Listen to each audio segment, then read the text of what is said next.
ओम शांति। 30 दिसंबर 1967 का प्रातः class. Record चला है निर्बल से लड़ाई बलवान की। मीठी मीठी रूहानी सिकील दे बच्चों प्रति रूहानी बाप रोज रोज पहले समझाते हैं कि पहले अपन को आत्मा समझ कर बैठो और फिर बाप को याद करो।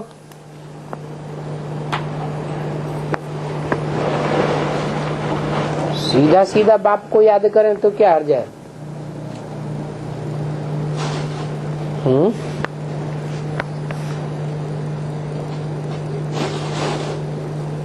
क्योंकि रोजमर्रे के जीवन में साकारी स्टेज ज्यादा रहती है, आत्मिक स्थिति की प्रैक्टिस कम है, तो सदा काल आत्मिक स्थिति निराकारी स्टेज तो रहती नहीं है। इसलिए कहते हैं कि पहले अपन को आत्मा समझो, फिर आत्मिक स्थिति में टिकने से परम पिता परमात्मा बाप की याद जल्दी आवेगी, नहीं तो मेहनत करनी पड़ेगी। इसलिए कहते हैं अटेंशन प्लीज। तो बाप कहते हैं एक तो अटेंशन दो। बाप कितना मीठा है, उनको कहा जाता है प्यार का सागर, ज्ञान का सागर। तो तुमको भी बहुत प्यारा बनना है, मनसा वाचा कर्मणा तीनों में प्यारा बनना है। हर बात में तुमको खुशी रहनी चाहिए। तुमको खुशी तब रहेगी जब सबको सुख देंगे। सुख देंगे तो खुद भी सुखी रहेंगे और औरों का वाइब्रेशन भी अच्छा मिलेगा। तो कोई को दुख नहीं देना है। बाप भी किसी को दुखी नहीं करते। बाप आए ही हैं सुख करने के लिए, सुखी बनाने के लिए। तो तुमको भी कोई प्रकार का किसी को दुख नहीं देना है। कोई भी ऐसा कर्म नहीं करना चाहिए वाचा से कर्मेंद्रियों से जिससे दूसरों को दुख हो जाए। मनसा में भी नहीं आना चाहिए, परंतु ये अवस्था पिछाड़ी में होगी। कौन सी अवस्था? कि मनसा में भी कोई के प्रति दुख देने का संकल्प ना आवे। अभी तो कुछ न कुछ कर्मेंद्रियों से भूल होती रहती है। अपन को आत्मा समझेंगे, दूसरों को भी आत्मा आत्मा भाई समझेंगे, प्रैक्टिस पक्की हो जाएगी आत्मिक स्थिति की, तो किसी को भी दुख नहीं देंगे। क्योंकि शरीर ही नहीं देखेंगे तो दुख कैसे देंगे?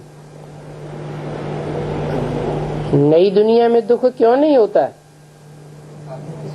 क्योंकि वहाँ आत्मिक स्थिति की पक्की प्रैक्टिस रहती है। और यहाँ पुरानी दुनिया में दुख ही दुख है। क्यों? क्योंकि सब देह अभिमान में है। देह को समझने से 5 विकार आते हैं और 5 विकार दुख देते हैं। तो इसमें गुप्त मेहनत है। इस बात में अपन को आत्मा समझने में अंदरूनी पुरुषार्थ की बात है, और ये सारा बुद्धि का काम है। अभी तुम पारस बुद्धि बन रहे हो। जब तुम पारस बुद्धि थे तो तुमने बहुत सुख देखा था। अभी अभी बुद्धि कैसी हो गई? पत्थर बुद्धि हो गई है। ज्ञान बुद्धि में टिकता ही नहीं है। ज्ञान की पराकाष्ठा हो जाए, माना पारस बुद्धि हो जाए, तो जिनमें ज्ञान की पराकाष्ठा होती जाएगी, न वो कोई को दुख देंगे और न दुख लेंगे। ज्ञान की पराकाष्ठा से दुख के वाइब्रेशन को भी सुख में कन्वर्ट कर लेंगे। मान लो कोई ने दुख दिया, गाली दी, ग्लानि की, तो ज्ञान में कौन सी ऐसी बात तुरंत याद आनी चाहिए कि दुख फील न हो? न दुख लेना है न दुख देना है। नहीं, वो तो करने की बात हुई। ज्ञान का पॉइंट कौन सा समझ में आए? नहीं। हाँ, पूर्व जन्म में हमने इसको दुख दिया है तो हमको ये दुख दे रहा है। हम जब लक्ष्मी नारायण की स्टेज धारण कर लेंगे तो लक्ष्मी नारायण को कोई दुख देगा क्या? कोई दुख नहीं देगा। तो मूल बात है ज्ञान की पराकाष्ठा की। हम हल्कापन अनुभव करेंगे, हमारा हिसाब किताब पूरा हुआ, हम हल्के हो गए। इस हिसाब किताब का अभी तक हमारे ऊपर वजन था जो हमको कर्मातीत अवस्था नहीं बनने देगा। तो अभी तुम पार्श बुद्धि बन रहे हो। जब तुम पार्श बुद्धि थे तो सुखधाम के मालिक थे, अभी तो ये दुखधाम है। और ये तो बहुत सिंपल बात है। ये दुखधाम, वो सुखधाम, और सबसे ऊपर शांति धाम, स्वीट होम। फिर वहां से पार्ट बजाने आए। दुख का पार्ट बहुत समय बजाया है। क्यों? है तो आधा आधा। सुख भी 2500 साल और दुख का पार्ट भी 2500 साल। फिर दुख का पार्ट बहुत समय बजाया, ऐसे क्यों बोला है? लंबी हो जाती है। हाँ, दुख का टाइम जल्दी नहीं बीतता और सुख का टाइम पता ही नहीं चलता कहाँ निकल गया। तो अभी दुख की दुनिया को छोड़ करके सुख धाम में चलना है, इसलिए सबको भाई भाई समझना है। आत्मा आत्मा को दुख दे नहीं सकती। देह अभिमानी ही देह अभिमानी को दुख देते हैं। देह में जिसकी बुद्धि धरी हुई होगी वो ही देहधारी को दुख देगा। जिसकी बुद्धि देह से उपराम हो गई, अपनी देह से, देह के संबंधियों से, देह के पदार्थों से, वो दूसरे को दुख दे ही नहीं सकता। अपन को आत्मा समझे, आत्मा से बात कर रहे हैं और आत्मा ही तख्त पर विराजमान है। हम तख्त पर बैठे हैं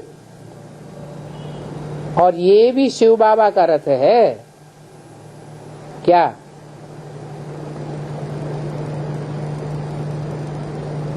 जिस तख्त पर शिव बाबा बैठे हैं वो भी शिव बाबा का तख्त है। बच्चियां कहती हैं हम शिव बाबा के रथ को श्रृंगारते हैं, शिव बाबा के रथ को खिलाते हैं। तो कौन याद आता है? रथ याद आता है या शिव बाबा याद आता है? शिव बाबा याद आने चाहिए। खाना पीना, उठना बैठना, खेलना जड़ रथ करता है या करने कराने वाली उसमें आत्मा है? आत्मा है।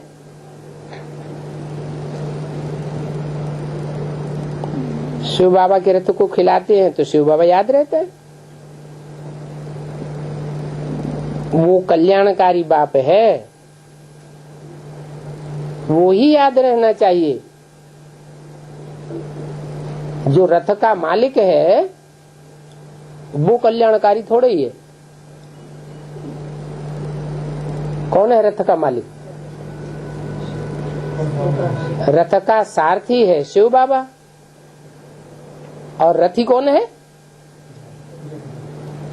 जिसने रथ का जन्म लिया वो रथी है। शिव बाबा तो जन्म मरण के चक्र में आता ही नहीं। तो जो जन्म मरण के चक्र में नहीं आता है वो ही कल्याणकारी है और सदा काल का कल्याणकारी है।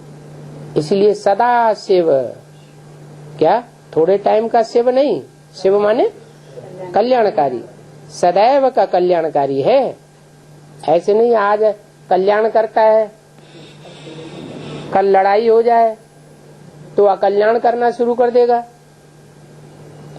या कल हम उसकी ग्लानि करने लग पड़े तो हमारी अकल्याण करना शुरू कर देगा।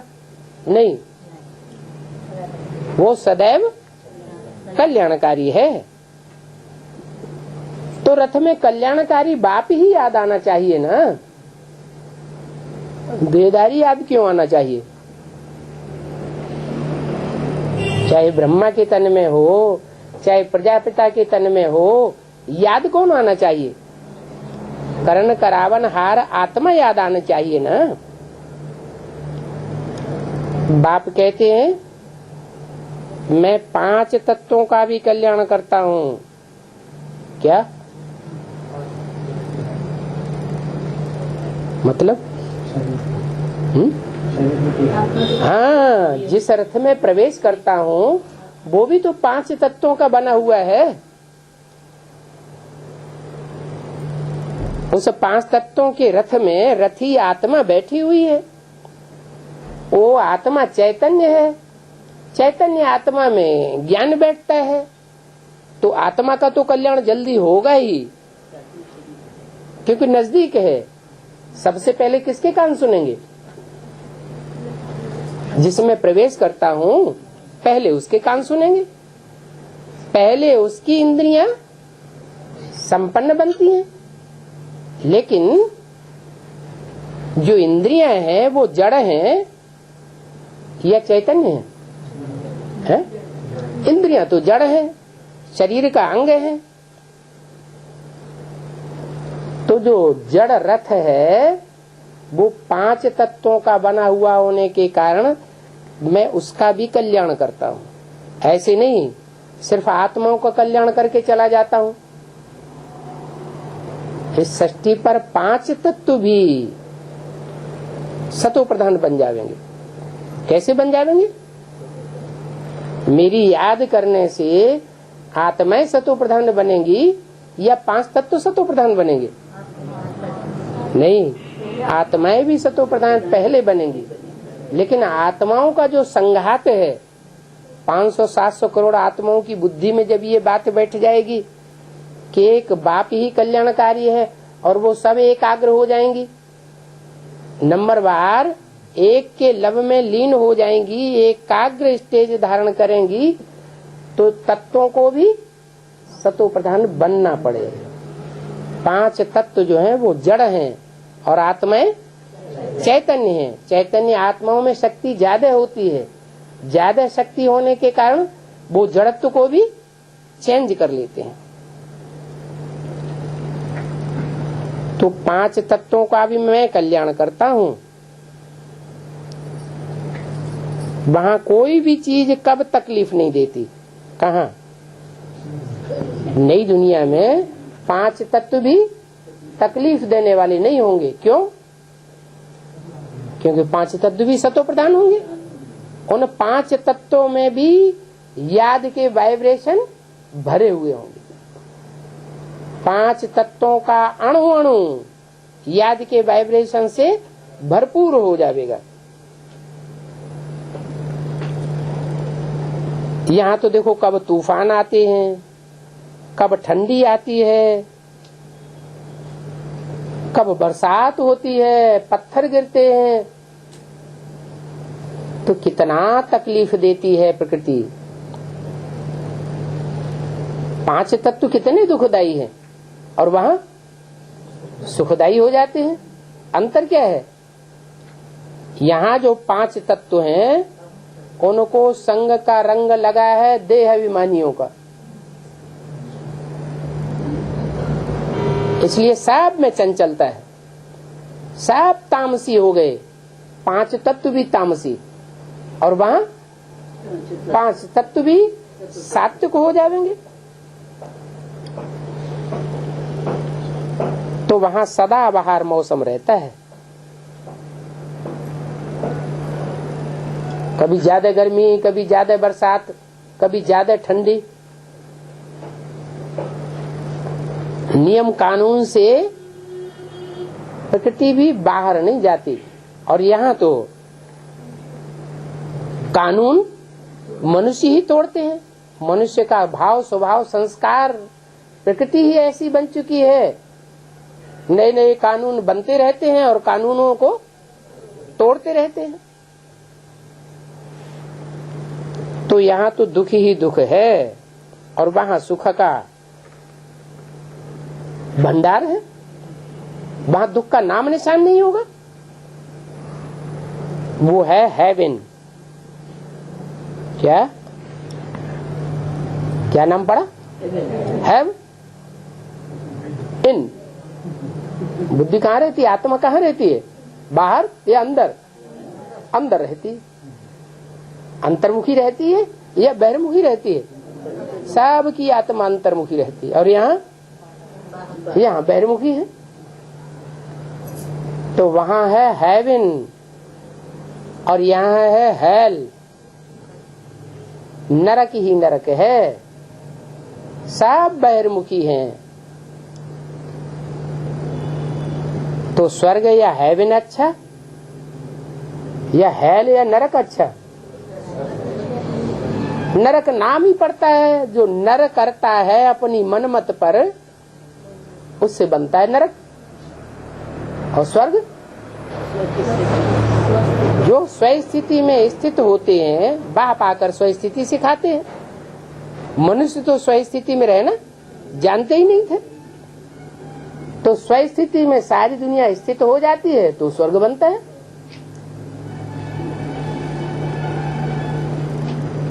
बाप आते हैं तुमको हेवन का मालिक बनाने। क्या ऐसे नहीं कि तुम सिर्फ हेवन में रहते हो? रहने वाले तो बहुत हैं, लेकिन तुमको हेवन का मालिक बनाते हैं। हेवन में तुम्हारी ऊंची कुर्सी है। बाप तो ऊंचे से ऊंचे है, उसे भगवान कहा जाता है। ऊंचे ऊंचे बाप, वो ऊंचे ऊंचे टीचर और सुप्रीम गुरु कहा जाता है, सतगुरु कहा जाता है। तो सदगुरु, सुप्रीम टीचर, सुप्रीम बाप का काम करते हैं, पार्ट बजाते हैं, तो तुमको भी ऊंचे ही बनावेंगे ना। तुम ये लक्ष्मी नारायण थे, बाप तुमको स्मृति दिलाते हैं कि तुम स्वर्ग में, हेवन में ऊंचे ऊंचे पद वाले थे। अभी ये तुम बात भूल गए हो क्या हम ऊंचे ऊंचे पद वाले थे, वो भी स्वर्ग में, जो ऊंचे ऊंचे दुनिया है। दुनिया है ना, स्वर्ग में भी नंबरवार दुनिया, नंबरवार जन्म, और नरक में भी नंबरवार दुनिया, नंबरवार जन्म। तो स्वर्ग में जो ऊंचे ऊंचे स्टेज वाली स्थिति थी, वातावरण था, उसमें तो ऊंची गद्दी वाले थे। अब ये तुम सारी बात भूल गए हो कि हम कौन थे और अब अब क्या बन गए? अब तुम नरक के मालिक बन गए हो। नरक माना नरक क्या करता है? नरक बनाता है। नरक माना क्या है? जहाँ कीड़े को बुलाते हैं, एक दूसरे को काटते रहते हैं। कीड़े क्या करते हैं? नाली में एक दूसरे को काटते रहते हैं। तो नरक नर बनाता है, नर वैश्यालय बनाता है। वैश्यालय में सब एक दूसरे को दुख देते रहते हैं, काटते रहते हैं, विविचार बढ़ाते रहते हैं। अभी तुम ये बातें भूल गए हो क्या कि हम नरक में हैं?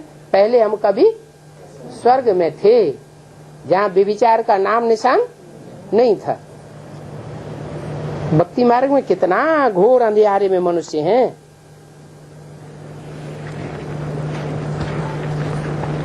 अंधियारे में कुछ दिखाई तो पड़ता नहीं है। और ज्ञान मार्ग में तो त्रिनेत्री बाप आकर के तुम्हारा तीसरा नेत्र खोल देते हैं, तो घोर अंधियारे से घोर सोझरे में आ जाते हो। अंधियारे में मनुष्य कितनी ठोकरें खाते हैं और कितने दुखी होते हैं। अच्छा, अभी बाप आ गए, ज्ञान दे रहे हैं, ज्ञान की रोशनी हमें मिल रही है, तो क्या हम ठोकरें नहीं खाते हैं? इसका मतलब ठोकरें खाते हैं। इसका मतलब ये हुआ कि हम सदैव स्वस्थिति में स्थित होकर बाप को याद नहीं करते हैं, तो ठोकरें खाते हैं। माया को मौका मिलता है, माया देखती है देवान में है, और माया अंधेरे में ठोकर के लाई देती है। ये बातें भी बाप ही बैठ समझाते हैं, और कोई इन बातों को समझा नहीं सके कि माया कौन है और बाप कौन है। बाप की भी पहचान बाप ही देते हैं, और बाप माया तुम्हारी दुश्मन है उसकी भी पहचान देता है। माया क्या कहती है, क्या करती है?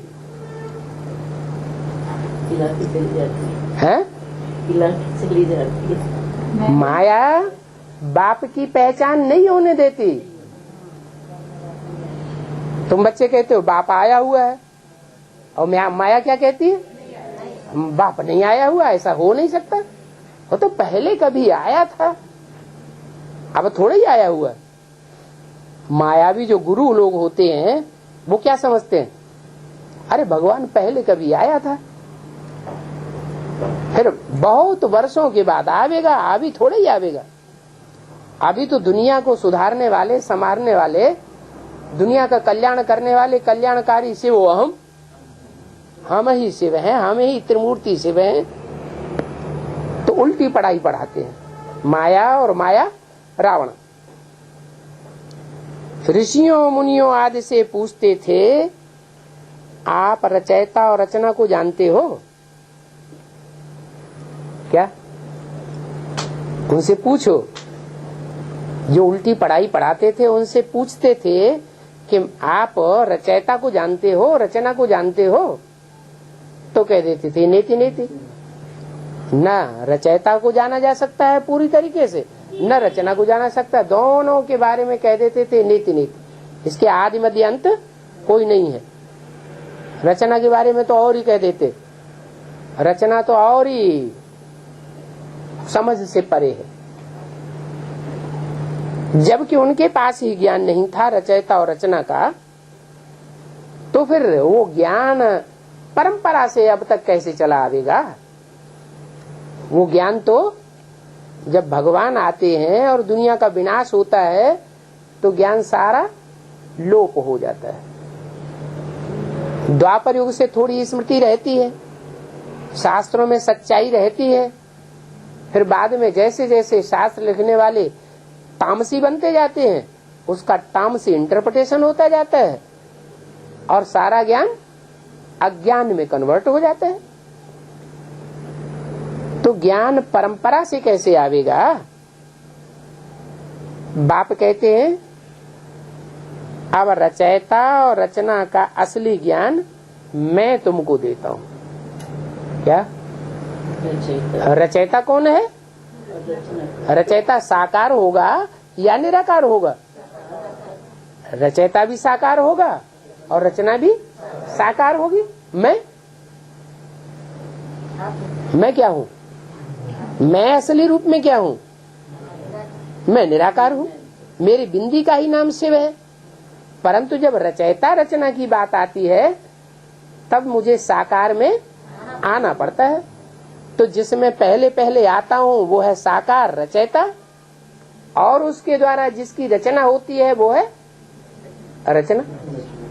रचना भी दो प्रकार की, एक पहली रचना और दूसरी उस पहली रचना से जो पहले पहले रचना होती है वो है फर्स्ट क्लास रचना। तो कौन हुआ रचयिता और कौन हुआ रचना? जिसमें पहले पहले प्रवेश करते हैं वो मनुष्य सृष्टि का पिता हुआ रचयिता, और उसकी पहली पहली रचना हुई वो जो सतयुग में नई दुनिया में पहले जन्म लेता है, पहला पत्ता बनता है, वो है रचना। फर्स्ट क्लास रचना है। उससे जास्ती फर्स्ट क्लास न कोई युग होता है जिसमें कोई पैदा हुआ हो रचना के रूप में, और न कोई रचना होती है। तो बोला ये ज्ञान रचयिता रचना का अब मैं तुमको देता हूं।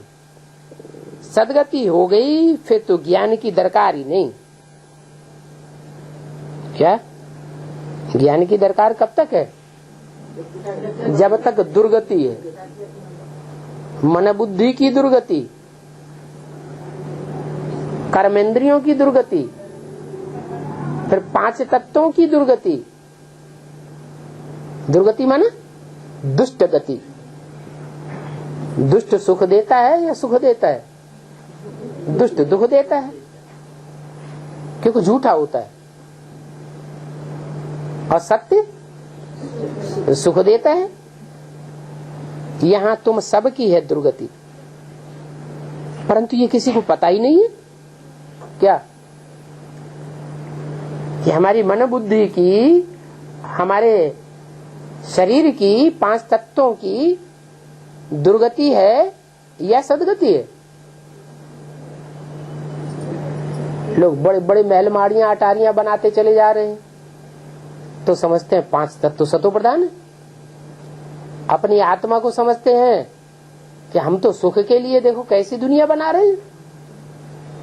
लोग क्या समझते हैं और असलियत क्या है? दुर्गति का किसी को पता नहीं है कि हम दुर्गति में। बाप के लिए ही गाया जाता है, दुर्गति से लिबरेट करता है, गाइड करता है, सदगति में ले जाता है, दुर्गति से सदगति में ले जाता है। विषय वैतरणी नदी से कहाँ ले जाता है? क्षीर सागर में ले जाता है। खीर में अंतर क्या है? खीर में और विषय सागर में अंतर क्या है? खीर में चावल, दूध और चीनी तीनों एक हो जाते हैं, और उसमें नमक डाल दो, सागर दो, खारा ही खारा। नमकीन पानी डाल दो तो सारा टूट फूट अलग अलग हो जाएगा। तो बोला खीर खंड में ले जाता हूं, सबकी नैया को पार लगाता हूं। कहां से पार लगाता हूं? क्षीर सागर में ले जाने के लिए विषय सागर से पार ले जाता हूं। सबकी आत्मा और नैया, नैया क्या है? ये शरीर रूपी नैया, और उसमें बिठैया आत्मा सबकी विषय सागर में पड़ी हुई है। मन बुद्धि में विषयले संकल्प चलते रहते हैं। इंद्रियां विषय भोग चाहती है। वाचा में जैसे ज्ञान सुनने और सुनाने की रग ही खत्म हो गई। नहीं तो क्या होना चाहिए? सुबह से शाम तक ज्ञान सुनना और सुनाने की अभ्यास पक्का बना रहे, दूसरी कोई बात ही नहीं। लेकिन न आत्मा में वो रग रहती है और न शरीर की कर्मेंद्रियों में वो रग दिखाई पड़ती है।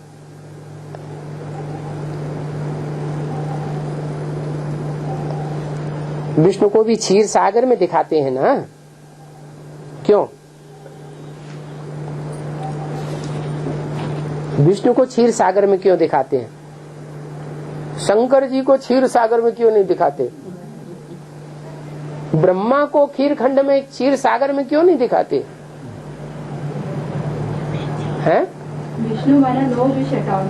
हाँ, जो विष्णु है जैसा है वैसा ही उसको चाहिए स्थान।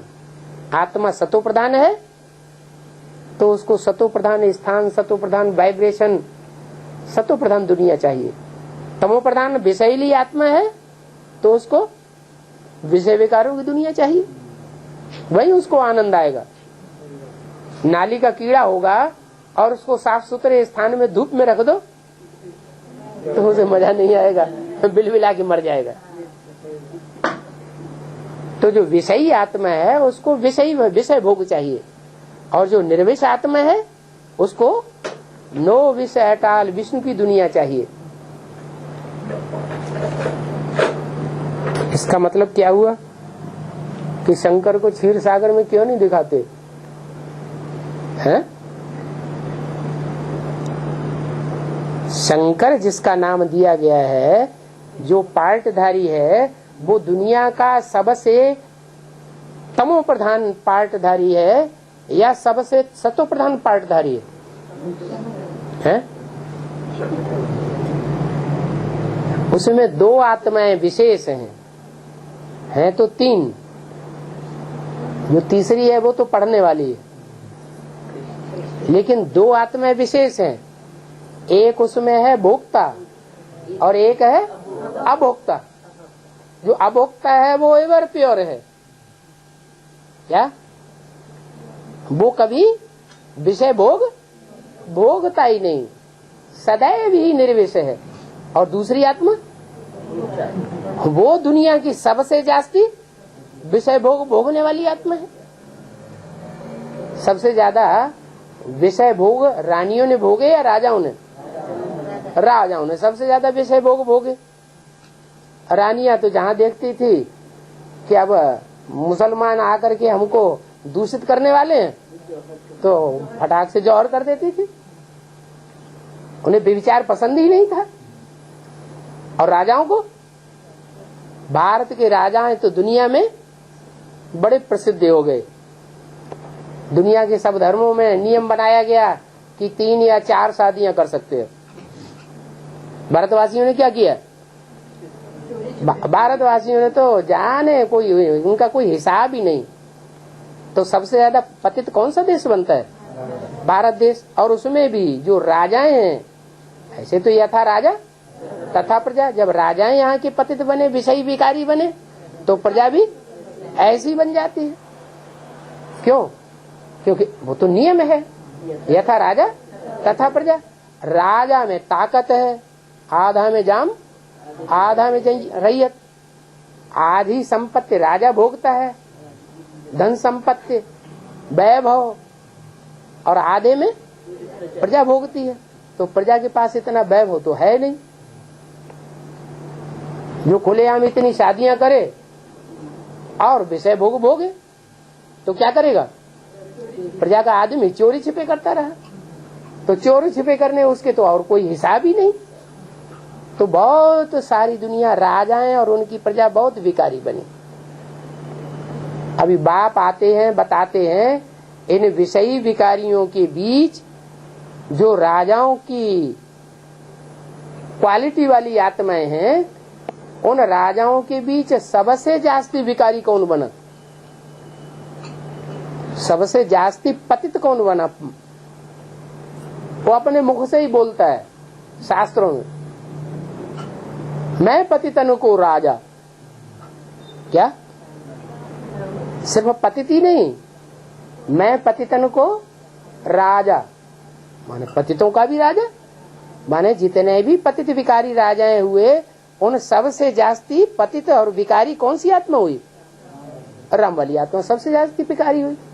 लेकिन हम बच्चे ये समझते हैं कि हमें तो उसको देखना ही नहीं है। हम किसको देखते हैं? हम तो शिव बाबा को देखते हैं, हम पतित विकारी को नहीं देखते। जैसे ब्रह्मा बाबा कहते थे या उनके मुख से बाबा पूछते थे बच्चों से, किसकी गोद में आए हो? तो जो बच्चे कहते थे ब्रह्मा बाबा हम आपको देखते हैं, आपकी गोद में आए, तो बाबा कहते फेल। जो कहते शिव बाबा की गोद में आए हैं, तो इसका मतलब है उनको शिव याद रहा ना। जिस बिंदु का नाम शिव है, जो सदैव पावन है, वो याद रहा, तो जैसी भावना वैसी दुनिया बन जाती है। तो तुम बच्चे अंदर से ये जानते हो कि इस दुनिया में सबसे पतित विकारी कौन है? जो सारी मनुष्य सृष्टि का बाप है, वो सबसे जास्ती पतित और विकारी, और उसी तन में शिव बाबा आया हुआ है। जिसको हम शिव बाबा कहते हैं, वो उसी तन में आया हुआ है। तो एक वृक्ष और उसमें दो तरह के पक्षी वेदों में बता दिए। क्या ये दुनिया एक षष्टि रूपी वृक्ष है और उसमें दो पक्षी मुख्य बैठे हुए हैं, एक है भोगी और एक है अभोक्ता। अब ये अपने ऊपर है कि हम किसको देखें। क्या अभी क्या हो रहा है ब्राह्मणों की दुनिया में? ब्राह्मणों की दुनिया में कोई की नजर लगी हुई है शंकर के ऊपर। कौन से शरीरधारी के ऊपर लगी है? भोगी के ऊपर लगी है या अभोक्ता के ऊपर लगी है? जिनकी नजर भोगी के ऊपर लगी हुई है वो गुण देखेंगे या अवगुण देखेंगे? उनको तो अवगुण ही दिखाई पड़ेगा। और जिन बच्चों ने बाप को पहचान लिया, बाप की पहचान जिनकी बुद्धि में बैठ गई, वो किसको देखेंगे? शिव बाप को देखेंगे। जो एवर प्योर है उसको देखेंगे। तो कौन की आंखें पहले पवित्र बनेंगी और कौन की आंखें अपवित्र बनती जाएंगी? जो शिव बाबा को देखेंगे उनकी आंखें, उनकी दृष्टि पवित्र बनती जाएगी और औरों की दृष्टि अपवित्र बनती जाएगी। तो क्षीर सागर में विष्णु को दिखाते हैं, परंतु है ये सब भक्ति मार्ग। क्यों? तो क्षीर सागर दिखाते हैं और उसमें विष्णु को दिखाते हैं, ये भक्ति मार्ग क्यों? बात तो सही है। विष्णु कहाँ होगा? विष्णु तो क्षीर सागर में होता है, फिर भक्ति मार्ग क्यों बता दिया? वो क्षीर सागर कैसा समझते हैं? ये नहीं समझते कि क्षीर सागर ऐसी भी दुनिया कोई होती है जहाँ सब आपस में मिलजुल करके कैसे होकर रहते हैं। खीर खंड होकर के रहना माना यूनिटी में रहना। प्योरिटी है आत्माओं में तो ऐसी यूनिटी बनती है, प्योरिटी नहीं है तो आपस में एक दूसरे से खार खाते रहते हैं। खार तो खारा ही होगा। बड़ा बड़ा तालाब बनाते हैं क्षीर सागर के लिए, उसमें विष्णु को दिखाते हैं, विष्णु का बड़ा चित्र दिखाते हैं। क्या बड़ा चित्र क्यों दिखाया है? कोई बड़ा काम करते हैं तो बड़ा चित्र बनाते हैं। जैसे पांडवों के बड़े बड़े छत इतने ऊंचे चित्र बनाते हैं, तो जरूर पांडवों ने बड़ा काम किया होगा, उनकी बुद्धि बड़ी रही होगी। उन पांडवों में भी भीम को बहुत बड़ा लंबा चौड़ा दिखाते हैं। इसका मतलब भीम जो है ज्यादा ताकतवर रहा होगा, उसने ज्यादा काम करके दिखाया होगा। क्या काम करके दिखाया? अकेले भीम ने 100 कीचकों को मारा और 100 कौरवों को मारा था, तो बड़ा काम किया ना, इसलिए भीम को बड़ा दिखाया है। ये बुद्धि की विशालता दिखाते हैं। जैसे महात्मा बुद्ध का चित्र बहुत बड़ा बनाते हैं, तो जरूर उनमें बुद्धिमत्ता इतनी रही होगी जितनी और धर्म पिताओं बुद्धिमत्ता नहीं रही। क्या बुद्धिमत्ता रही? कि उन्होंने ऐसे धर्म की धारणाएं सिखाई जिसमें आत्मा का भी नाम निशान नहीं, परमात्मा का भी नाम निशान नहीं, और फिर भी नियम पक्का बना दिया, अहिंसा परमो धर्म। तो बुद्धिमान थे ना। तो बोला ये सब भक्ति मार्ग है। विष्णु का बड़ा चित्र दिखाते हैं, बाप समझाते हैं, तुमने सारे विश्व पर राज्य किया है, इसके लिए फिर इतनी बुद्धि चाहिए। तो बड़ा बनाते हैं। तुमने अनेक बार हार खाई है और अनेक बार जीत पहनी है। कब हार खाई और कब जीत पहनी? हर 5000 वर्ष के बाद हम जीत भी पहनते हैं और उससे पहले हार भी खाते हैं। कल्प कल्प हम हार खाते रहे और कल्प कल्प हम जीत भी पहनते रहे। अनेक बार की बात हो गई। अभी बाप कहते हैं इसका कारण क्या हुआ? हार जीत का मूल कारण क्या है? काहे से हार हुई, किस बात के कारण हार हुई और किस बात के कारण जीत होती है?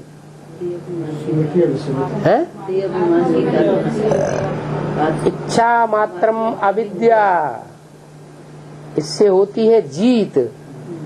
और जहाँ कामना रहती है, काम विकार रहता है, वहाँ होती है हार।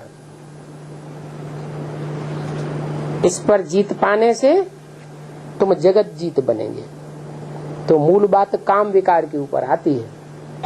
अगर काम विकार को जीत लिया तो जीत ही जीत है, फिर हार होने की बात नहीं। इसलिए कहते हैं काम जीते जगत जीते। और काम की जो इंद्रिय है, उस इंद्रिय के लिए भी कहते हैं काम इंद्रिय, इंद्रिय जीते जगत जीते। तो खुशी से ऐसा जगत जीत बनना चाहिए ना। कैसा?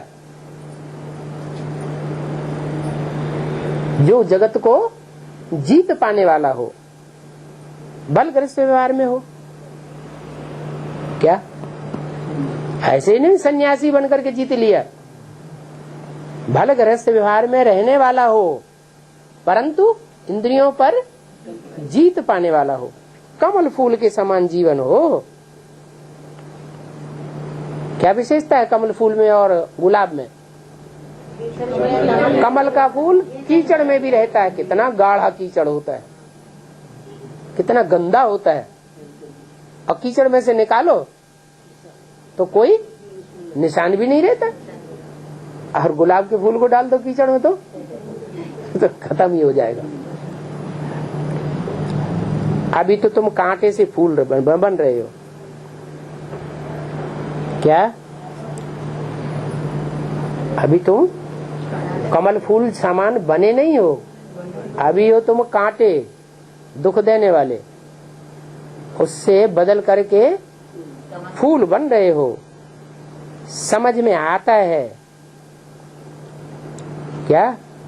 ये सब जो कांटों का, फूल का और भांति भांति के फूलों का मिसाल दिया जाता है, वो सब मिसाल किसके लिए है? हम बच्चों के लिए ये मिसाल है। कांटे एक दो को कितना तंग करते हैं, एक दो को मार भी देते हैं। तो बाप मीठे मीठे बच्चों को कहते हैं तुम सब की अभी वानप्रस्थ अवस्था है।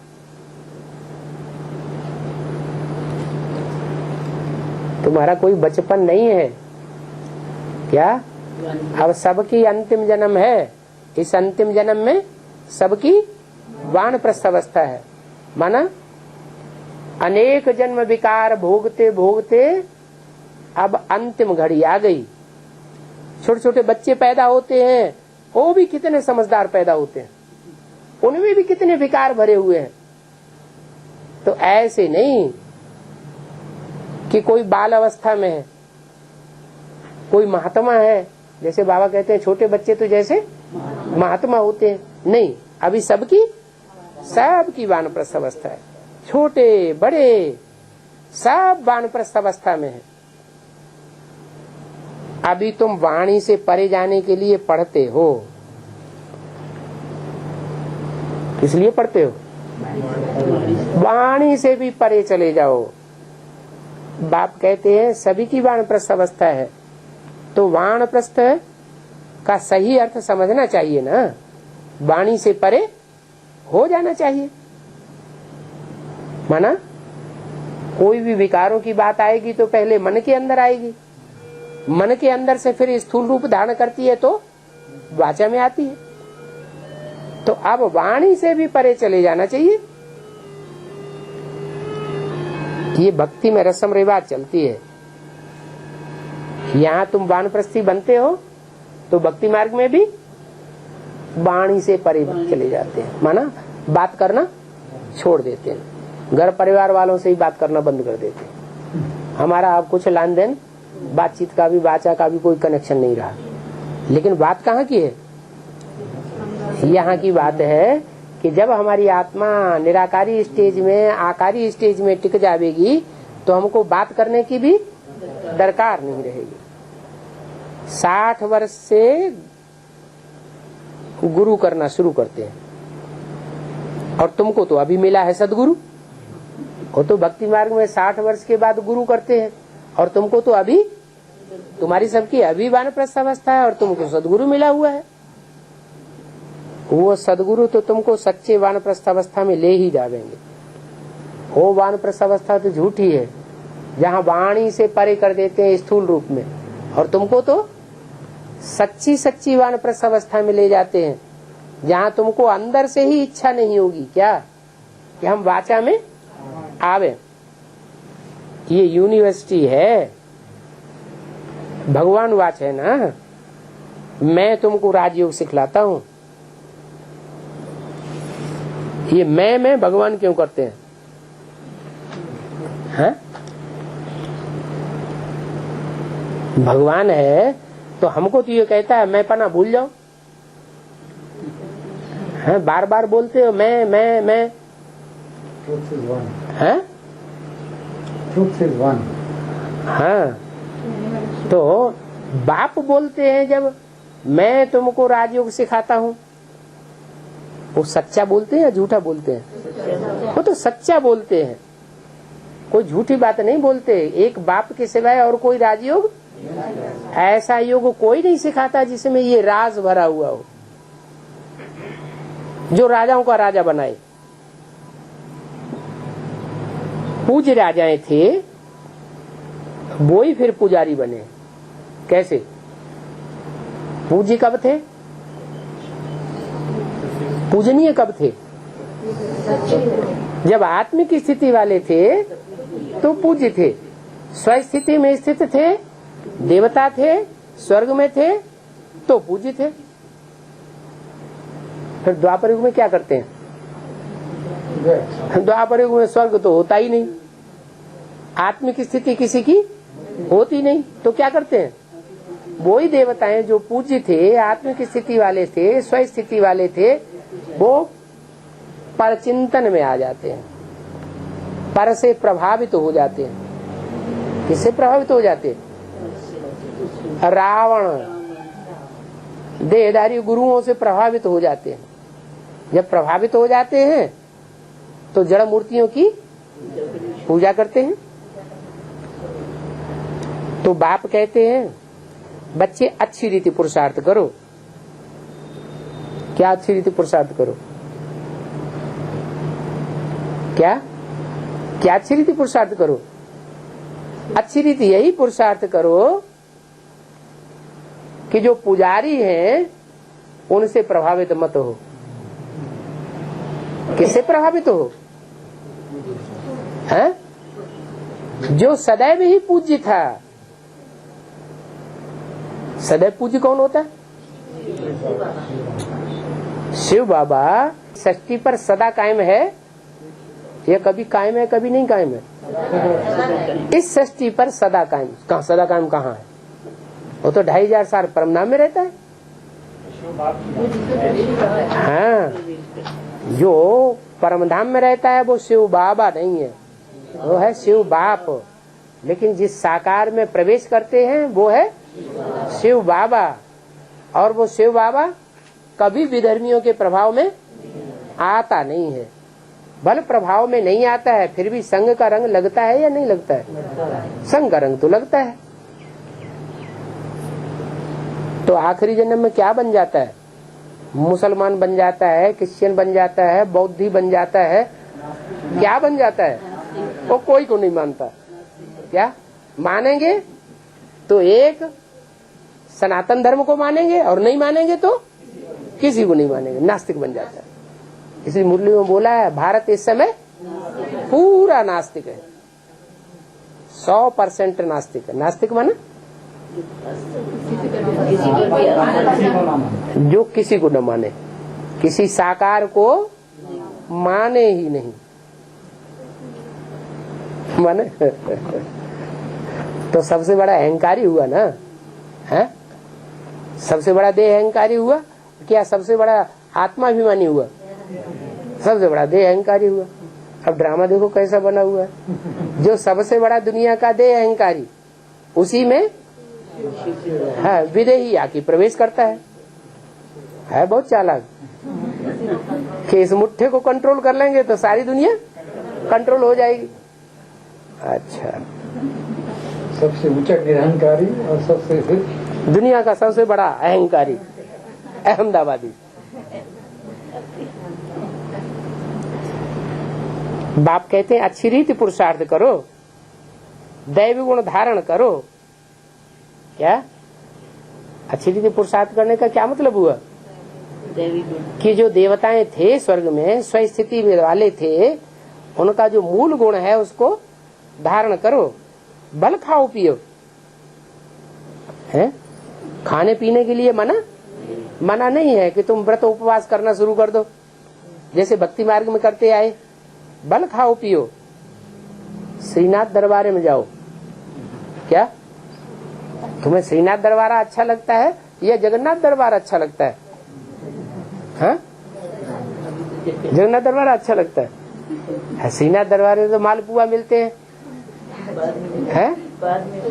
नहीं, वहाँ मिलते तो हैं लेकिन पैसे वालों को मिलते हैं। वहाँ भोग दिया जाता है पैसे वालों को, मुफ्त में कुछ भी नहीं मिलता। श्रीनाथ द्वारे में जाओ, देखो वहाँ घी के माल मिलते हैं और ढेर के ढेर भी मिलते हैं। घी के कुएं बने हुए हैं। क्या वहाँ घी का कुआं बना हुआ है?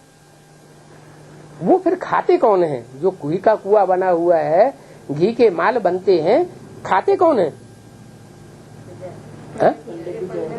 जो वहाँ के पंडे पुजारी हैं, वो घी के बने हुए माल खाते हैं।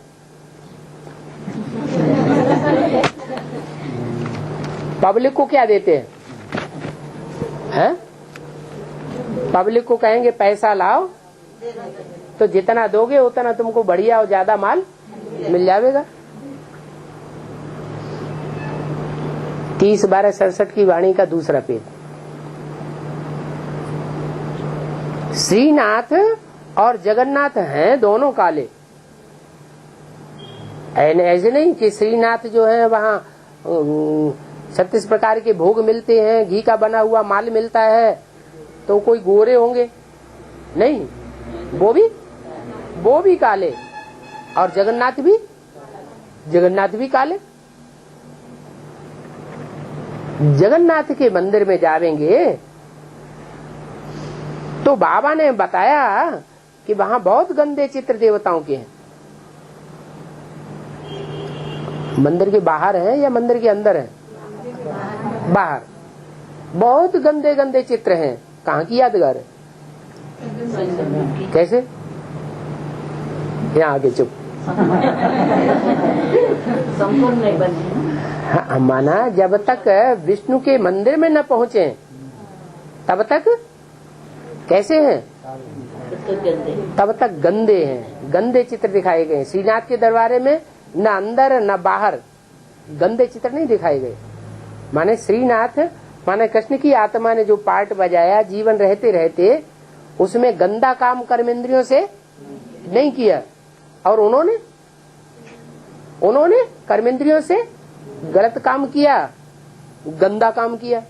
अच्छा, गंदा काम किया तो कमल फूल समान जीवन किसका गाया जाता है? श्रीनाथ का है या जगन्नाथ का है?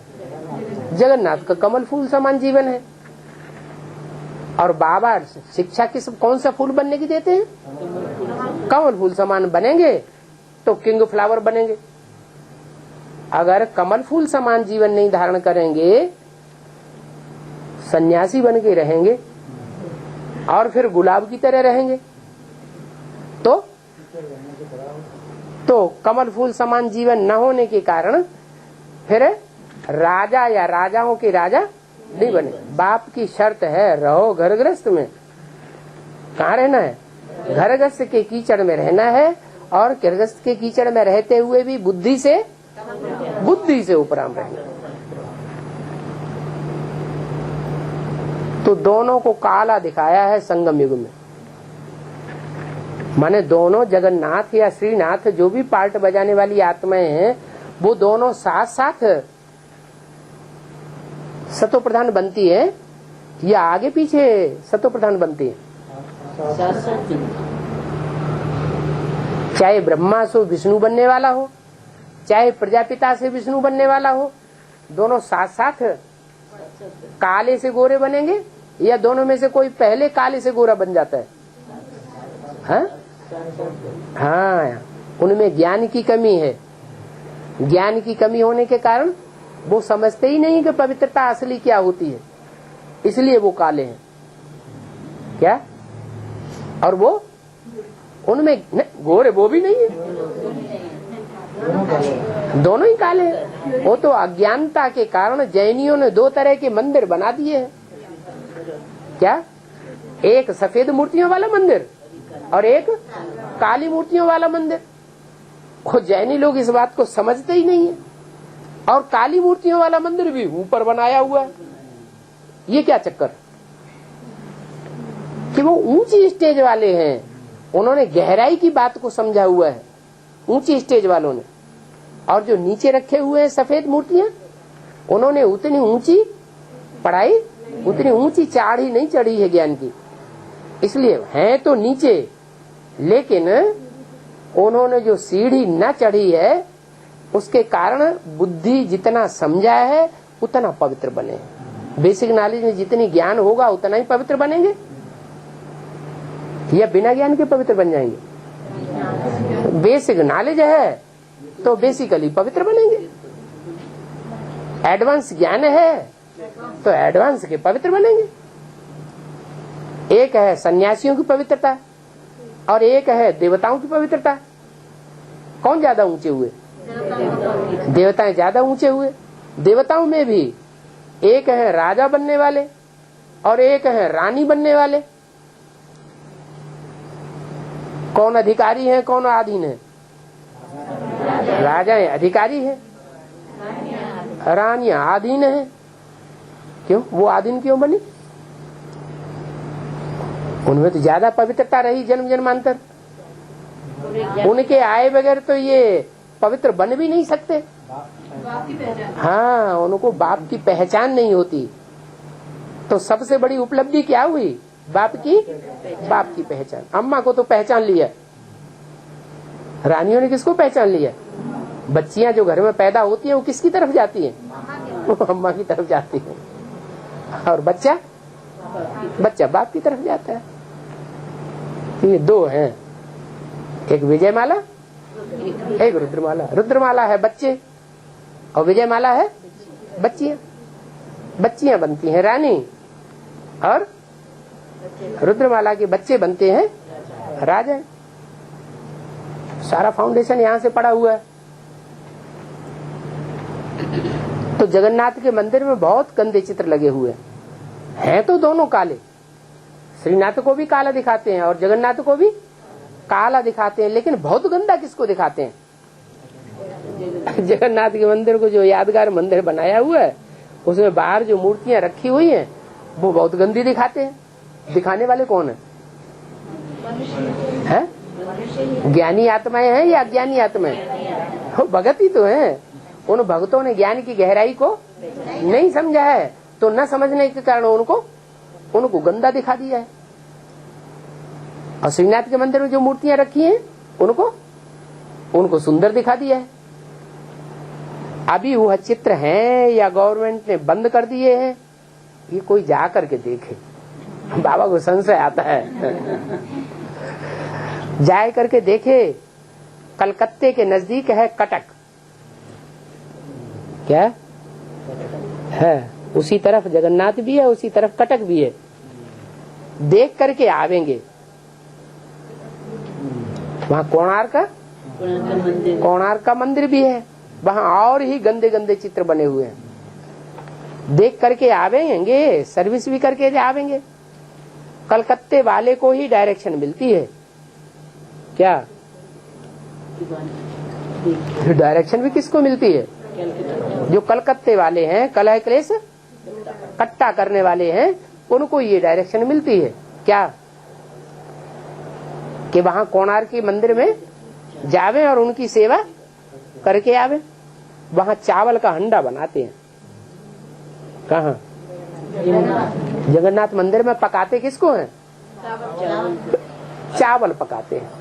माना बेसिक नॉलेज लेकर के जो बिंदु की याद में टिकते हैं और बेसिकली पास हो जाते हैं, आत्मिक स्थिति में टिक जाते हैं, उनकी आत्माओं को पकाया, आत्मा रूपी चावलों को पकाया जाता है। आत्मा रूपी चावल बना माने बेसिकली उनकी आत्मा की कट, देवहानि की बेसिकली कट उतर जाती है। वो डायरेक्ट बाप से सीखते हैं। जब डायरेक्ट बाप से सीखते हैं तो फिर बाप उनको योगाग्नि में डालते हैं। योगाग्नि का हंडा चढ़ाया गया, उसमें वो चावल पकते हैं।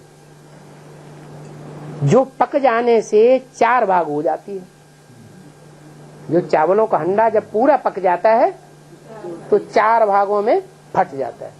माना जब एडवांस पार्टी शुरू होती है तो शुरुआत में जिनको ये एडवांस ज्ञान मिलता है वो कितने होते हैं? 4 ही होते हैं बीज रूप आत्माएं। वो 4 धर्म की 4 बीज रूप आत्माएं होती हैं, लेकिन उस समय होती हैं अधूरी, न पकी हुई, कच्ची है। कि ज्ञान में पक्की होती है, वो कच्ची होती है। फिर जिन्होंने कच्चा ज्ञान लिया, जिन्होंने पक्का ज्ञान लिया, कौन नंबर 1, कौन नंबर 2, 3, 4, चौथे नंबर का पुरुषार्थ किसने किया, अव्वल नंबर का पुरुषार्थ किसने किया, और 4 भाग हो जाते हैं चावलों में। क्या मुख्य धर्म कितने हैं? 4 मुख्य धर्म है, बाकी तो उनके सहयोगी धर्म है। तो 4 भाग हो जाते हैं, सिर्फ चावल का ही भोग लगता है। क्या घी का भोग? घी के बने हुए मालपुओं का भोग नहीं लगता, क्योंकि अभी साधारण है ना, इसलिए चावल का भोग लगता है। हाँ हैं? हाँ पकाते हैं। हाँ तो ऊपर की हंडी में पहले पक जाता है। क्यों? और 7 नारायण है ना। हाँ तो 7 नारायणों में भी जो ऊंची स्टेज का है वो ज्ञानाग्नि लगाता है, योगाग्नि लगाता है। तो पहले कौन बनेगा? जो पहले बनाने वाला है वो पहले बनता है और 7 बाद में बनते हैं। उनमें भी एक सबसे ऊपर है कृष्ण, और कृष्ण का कुल चंद्रवंशी, और चंद्रवंशियों का कुल वो सबसे ऊंची स्टेज वाला है, तो वो पहले बनता है। फिर उसके पीछे जो जन्म लेते हैं वो इस्लाम धर्म में कन्वर्ट होने वाले, तो बाद में बनेंगे, बाद में पकेंगे या पहले पकेंगे? वो बाद में पकेंगे। जो सबसे नीचे वाली हंडी है और सबसे बाद में पकती फड्डी। हाँ, और ओम शांति।